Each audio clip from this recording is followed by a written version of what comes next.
जय महाराष्ट्र। काल आमचे शिवसेना पक्षाचे मुख्य नेते असणारे एकनाथजी शिंदे साहेब, तसेच धाराशिव जिल्ह्याचे नेते डॉक्टर प्राध्यापक तानाजी सावंत साहेब आणि मी स्वतः मुंबई येथील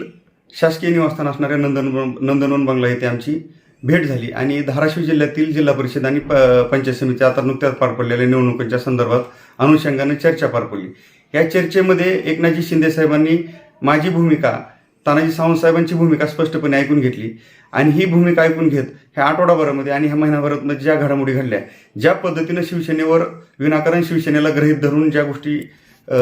करण्यात आल्या, त्या अनुषंगाने आमची चर्चा झाल्याच्या नंतर एकनाथ शिंदे साहेब यांच्याकडून स्पष्ट सांगण्यात आलं की असं जर असेल तर त्यांच्यासोबत चर्चा करण्यात काही अर्थ नाही। भलं तर आपण विरोधी बाकावर बसू,